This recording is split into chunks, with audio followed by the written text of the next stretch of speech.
మొక్కు తీర్చుట. ఇది అసలు ఈ మొక్కు అన్న మాట ఎందుకు ప్రారంభమైందంటే, తరిగొండ వెంగమాంబ గారు వెంకటాచల మహాత్మ్యము అని ఒక గ్రంథం చేశారు. ఆ తల్లి ఆ గ్రంథ రచన వెంకటేశ్వర అనుగ్రహంతోనే చేశారు.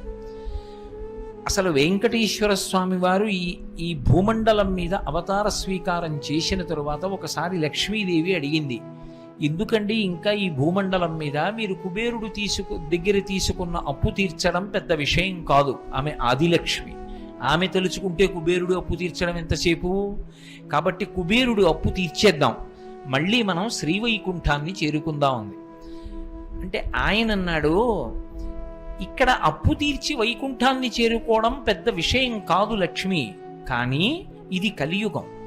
ఈ కలియుగంలో ఒక లక్షణం ఉంటుంది, అది పాపమని తెలుసు. ఆ పాపము చేస్తే దుఃఖం వస్తుంది దాని ఫలితంగా అని తెలుసు. తెలిసి కూడా జనులు దుఃఖకారకమైనటువంటి పాపాన్ని చెయ్యకుండా నిగ్రహశక్తితో ఉండలేరు. ఎందుకు ఉండలేరు అంటే దానికి కారణం కలిపురుషుడే.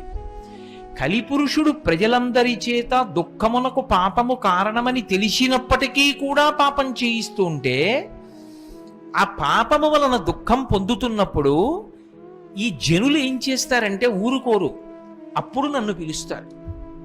వాళ్ళు పాపం చేసినప్పుడు పర్వాలేదు ఏదో చెప్పారు కానీ అంతకని చేయకుండా ఉంటామని చేసేస్తారు, అప్పుడు నేను అక్కర్లేదు. కానీ పాపమునకు ఫలితం వచ్చినప్పుడు వాడికి ఏదో ప్రమాదం వస్తుంది, వాడికి ఏదో బాధ వస్తుంది, అప్పుడు వాడు ఊరుకోడు. వాడు గోవిందా అంటాడు, ఏడుకొండలవాడా వెంకటరమణ అంటాడు, ఆపద ముక్కులవాడా అని పిలుస్తాడు. అక్కడ వాడాడు వెంకటేశ్వరుడు, ఆపద ముక్కులవాడ. ఆపద అన్న మాటకు అర్థం ఏమిటంటే, మన ప్రయత్నము చేత మనము పైకి రావడం సాధ్యం కానటువంటి ఇక్కట్టు, అంత పెద్ద కష్టం.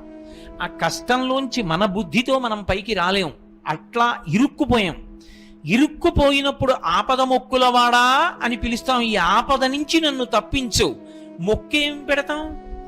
మన శక్తి కొలది. ఒక్కొక్కడంటాడు నేను నా తలనీలాలు ఇస్తానంటాడు, ఒకడంటాడు కొండకి నడిచొస్తానంటాడు, ఒకడంటాడు స్వామి మీ హుండీలో 5 రూపాయలు వేస్తానంటాడు. ఇప్పుడు వీటిని మొక్కులు అంటారు. మొక్కు అన్న మాట మీరు జాగ్రత్తగా గమనించాలి. వెంకటేశ్వర స్వామి వారి హృదయం ప్రకారం అయితే వ్యాపారము కాదు, అది పాపము వలన దుఃఖం వస్తోందని వాడు తెలుసుకోవాలి. తెలుసుకుని పిలిచావు పరమేశ్వరుణ్ణి, ఆయన ఏం చేస్తాడు? నేను ఆదుకోకపోతే ఎవరు ఆదుకుంటారు లక్ష్మి? అందుకుని ఉంటాను ఈ కలియుగంలో వెంకటాచలం మీద. ఎవడు ఎక్కడ ఎంత మౌనంగా లోపల లోపల పిలిచినా నాకు వినపడుతుంది, నేను వింటాను, వాణ్ణి ఉద్ధరిస్తాను ఆపదలోంచి. వాడు నా మొక్కు తీరుస్తాడు, ఆ డబ్బు పట్టుకొచ్చి నా హుండీలో వేస్తాడు. నేనేం చేస్తానో తెలుసా? పరమధర్మాత్ముడు నన్ను చూడకుండా ఉండలేక, నాన్నగారిని చూడకుండా ఉండలేక వచ్చినటువంటి కొడుకులా నన్ను చూడకుండా ఉండలేక వచ్చినటువంటి వాడు ఉంటాడే, వాడు వేసినటువంటి ద్రవ్యంలో అటువంటి పరమ ధర్మాత్ములైన వారు వేసిన డబ్బుని తీసుకుని జేబులో పెట్టుకుంటాను ఖర్చుకి. ఇలా హుండీలో చెయ్యి పెట్టి పట్టుకుంటాను లక్ష్మి. ఇలా పాపాలు చేసి పాపాల వలన దుఃఖాలు వచ్చి దుఃఖాల నుంచి బయటపడడానికి ఆపద మొక్కులవాడా అని పిలిచి తీసుకొచ్చి నా హుండీలో వేసిన డబ్బుందే, అది మళ్ళీ జనులకు ఉద్ధరణ కొరకు వాళ్ళ కోరికలు తీరడానికి పంపేస్తాను. నా పేరు మీద ఎన్ని జరుగుతాయో, నిత్యాన్నదానం జరుగుతుంది, ఆరోగ్యం జరుగుతుంది, చెట్లు నాటుతారు, ఎన్ని ప్రయోజనాలు, వాటికి వెళ్ళిపోతుంది ఆ డబ్బు. అక్కడ వాడాడు మొక్కన్నమాట. అంటే పాపము వలన దుఃఖం వచ్చిందని ఒకసారి తెలుసుకున్న తరువాత ఇక వాడు పాపము జోలికి వెళ్లకుండా ఉండడం నాకు ఇష్టం. అది వెంకటేశ్వరుడి యొక్క అభిప్రాయం. ఇప్పుడు మొక్కు అంటే ఆ ఆపత్కాలమునందు నువ్వు ఒక సంకల్పం చేసుకున్నావు, ఈశ్వరా నన్ను ఈ ఆపద నుంచి గట్టున బడై, నేను పట్టుకొచ్చి 1 రూపాయి హుండీలో వేస్తా, లేకపోతే నువ్వు నన్ను గట్టున బడై 1 రూపాయి నీ హుండీలో వేస్తాను అన్నావు. ఆపద నుంచి గట్టున పడిపోయావు, నీ దగ్గర కోట్లు నుండి 1 రూపాయి ఇస్తా అన్నావా? ఆ ఆలోచన ఉండదు. అందుకే చెప్పాను వ్యాపారము కాదు అని చెప్పాను. అది వెంకటేశ్వరుడే అంగీకరించాడు. ఒకసారి ఆపద వచ్చిన తరువాత మాత్రం వాడు బుద్ధిని దిద్దుకోవాలి. ఇప్పుడు మొక్కు తీర్చుకొనుట అన్న మాటకు అర్థం ఏమిటంటే, నేను 1 రూపాయి స్వామివారి హుండీలో వేస్తాను అని చెప్పాను. స్వామివారి హుండీలో రూపాయి వేస్తాను అంటే నా పక్కింటి వాళ్ళు తిరుపతి ఎడుతున్నారు అనుకోండి, నేను పక్కింటి వాళ్ళకి రూపాయి ఇచ్చి హుండీలో వేయండి అని పంపించకూడదు. మొక్కు ఎప్పుడు తీరుతుంది? నేను హుండీలో రూపాయి వేస్తాను అన్న మాటకు అర్థం నేను తిరుపతి వచ్చి అని కదా.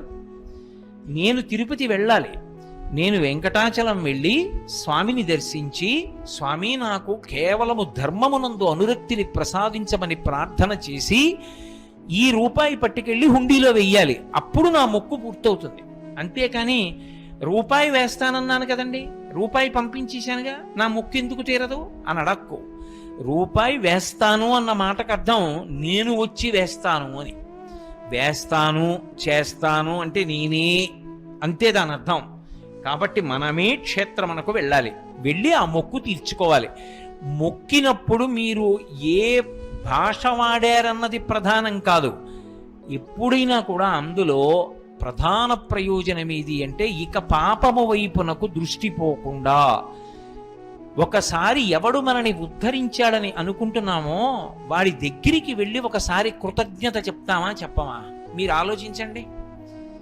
నాకు ఏదో ఆపద వచ్చిందండి, నేను ఎవరినో అడిగాను, అయ్యా చాలా ఆపదలో పడిపోయానండి, మీరు నన్ను ఎలా అయినా ఈ ఆపద నుంచి కాపాడండి అని అడిగాను. ఆయన అన్నాడు, కోటేశ్వరరావు అది పెద్ద విషయం కాదు, నేను తప్పకుండా కాపాడతాను, మీరేం బెంగపెట్టుకోకండి అన్నాడు. ఒక 3 రోజులు పోయిన తర్వాత నాకు ఆయన కబురు చేశాడు, అయ్యా మీకు ఆపద లేదు, మిమ్మల్ని ఆపద నుంచి బయటపడేశాను, మీరు ఇప్పుడు ఏ ఇబ్బంది లేదు, సంతోషంగా ఉన్నారన్నాడు. ఇప్పుడు నేను ఓ 2 యాపిల్ పళ్ళు ఇంట్లోకి తీసి ఎవరికో ఇచ్చి పట్టుకెళ్ళి ఆయనకి ఇచ్చి చాలా సంతోషించాను, నన్ను ఆపద నుంచి బయటపడేసినందుకు ఈ 2 యాపిల్ పళ్ళు తినమను అని పంపిస్తానా?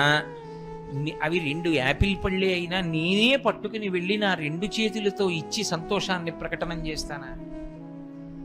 మొక్కు అన్న మాటకి వెనక ఆపద అన్న ఒక మాట ఉంది. ఆపద నుండి వినిర్ముక్తమైనప్పుడు కృతజ్ఞతావిష్కారము కనుక నీవు వాడు నిన్ను బయట పడవేస్తాడన్న నమ్మకంతో, దానికి సంకేతంగా నీ భక్తికి నమ్మకంగా, నీ భక్తికి ప్రతినిధిగా పట్టుకొచ్చి ఏదో ఇస్తానన్నావు కనుక, అది అలా అన్నావా అలా అనలేదా అని కూడా విచారణ చేయకుండా యథార్థమునకు నువ్వు వెళ్ళి కృతజ్ఞతని ప్రకటనం చేసి సమర్పణం చేసి రావడం మొక్కు తీర్చడం అవుతుంది. కాబట్టి మొక్కు తీర్చుట అన్న మాటలో ఆ యథార్థాన్ని భావన చేసిన నాడు భక్తి ఆవిష్కృతమవుతుంది. ఆయన నన్ను ఆపద నుంచి బయటపడేశాడు, నేను ఒక్కడనే వెళ్ళొచ్చు, కానీ నేను నా భార్యతో కూడా కలిసి వెళ్ళి, అయ్యా ఎంత ఉపకారం చేశారు, చాలా సంతోషం అండి, జీవితాంతం మర్చిపోను మీరు చేసిన ఉపకారం అని నేను అనడం ఒకెత్తు. అన్నయ్య గారు మీరు ఆ ఆపద నుంచి బయట పడేయకపోతే ఈయన ఎంత బెంగ పెట్టుకున్నారో తెలుసా అని నా భార్య అనడం ఒకెత్తు. నా బిడ్డలు కూడా వచ్చి, మామయ్య గారు మీరు ఎంత సహాయం చేశారో, మా నాన్నగారు చాలా బెంగ పెట్టుకున్నారండి ఆ ఆపదకి, నేను ఈ ఆపద తట్టుకోగలనా, నేను ఎలా ఇందులోంచి బయటపడతాను, నా దగ్గర అంత డబ్బు ఎక్కడుంది, ఇంత పెద్ద కార్యం ఎలా చేయగలను అని బెంగ పెట్టుకున్నారు. మీరు ఉదారంగా సహాయం చేశారు, మళ్ళీ ఏదో పంట వచ్చినప్పుడు ఇచ్చేస్తాం, కానీ మీరు చేసిన ఉపకారం చాలా గొప్పది మామయ్య గారు, మా ఇంటిల్లిపాది వచ్చి కృతజ్ఞత చెప్పకపోతే మేము కృతజ్ఞులం అయిపోతామని వచ్చాం అన్నాను అనుకోండి. ఇప్పుడు మేము అందరం వెళ్ళడం చేత ఆయన కొత్త ఉపకారం ఏమైనా చేశాడా? మేమందరం వెళ్ళడం చేత నిజానికి మా అందరి సంస్కార బలం బయటికి వచ్చిందా? నా సంస్కారం బలం బయటికి వస్తుంది. అందుకే మొక్కు అన్న మాటని విశాల పరిధిలో ఆలోచించినప్పుడు నీ శక్తి కొలది నీ ఆపద గట్టెక్కినప్పుడు సంతోషించిన వాళ్ళందరితో కలిసి నువ్వు వెళ్ళవచ్చు. అథవా నువ్వు ఒక్కడివీనైనా వెళ్ళి ఆ మొక్కు చెల్లించి దర్శనం చేసుకుని రావాలి. కాబట్టి మొక్కు అన్న మాటని ఆ కోణంలో ఆలోచన చేసి తీర్చుకున్నప్పుడే భక్తి కృతజ్ఞత అన్న మాటలకు అర్థం ఉంటుంది. కాబట్టి అలా తీసుకోవాలి అని ప్రార్థన.